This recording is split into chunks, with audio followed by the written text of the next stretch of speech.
कोकण विशेष कैरीची डाळ बनवण्यासाठी लागणारे साहित्य: अर्धा कप चणा डाळ, 1 कैरी, 1 ते 2 हिरव्या मिरच्या, अर्धा आल्याचा तुकडा, बारीक चिरलेली कोथिंबीर, चवीनुसार मीठ, 1 चमचा तेल, अर्धा चमचा मोहरी, अर्धा चमचा जिरं, चिमूटभर हिंग, कढीपत्ता, पाव चमचा हळद. चणा डाळ स्वच्छ धुवून घेत भिजवून घ्यायची. आता कैरी स्वच्छ धुवून घेत त्याची सालं काढायची आणि कैरी किसून घ्यायची. आता चणा डाळ, मिरची आणि आलं घालत वाटून घ्यायची. आता यात किसलेली कैरी, कोथिंबीर आणि चवीप्रमाणे मीठ घालत हे मिश्रण एकजीव करायचं. आता मोहरी, जिरं, हिंग, कढीपत्ता, हळदीची फोडणी यावर घालायची. झाली आपली कोकण विशेष कैरीची डाळ तयार. तर सगळ्यात आधी कैरीची डाळ आहे, तर इथे बाउल मी घेतलेला आहे. यामध्ये आपण घालतोय अर्धा कप चणा डाळ आणि अर्थातच कुठलंही धान्य स्वच्छ धुवून घ्यायचं 3 ते 4 वेळा.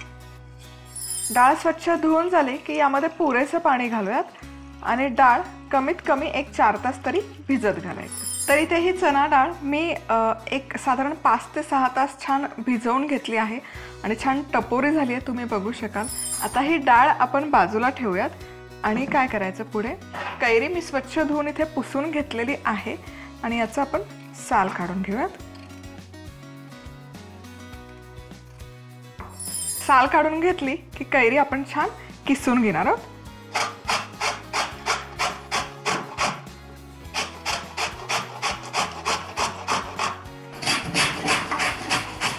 मस्त. आणि अर्धा कप इथे मी डाळ घेतली आहे, तर अर्धा कप डाळीसाठी ही 1 कैरी आपल्याला व्यवस्थित लागते. तर इथे ही भिजवलेली डाळ मी घालून घेते पाट्यावर.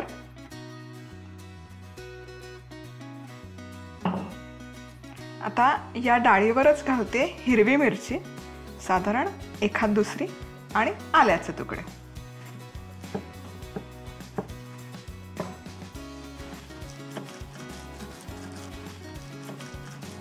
आणि इथे ही छानपैकी डाळ मी पूर्ण वाटून घेतलेली आहे. आता यामध्ये घालूयात ही किसलेली कैरी,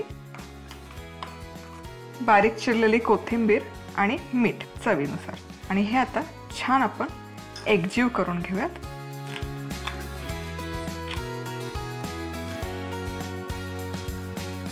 आणि आता फोडणी घालूयात या कैरीच्या डाळीला. तर सगळ्यात आधी तेल गरम करून मोहरी, अर्धा चमचा मोहरी, अर्धा चमचा जिरं, चिमूटभर हिंग, कढीपत्ता आणि हळद.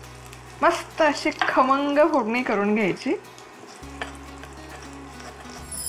आता ही फोडणी पूर्ण थंड करून घ्यायची आणि थंड करून झाली की या डाळीवर घालायची. आता ही मिक्स करूयात.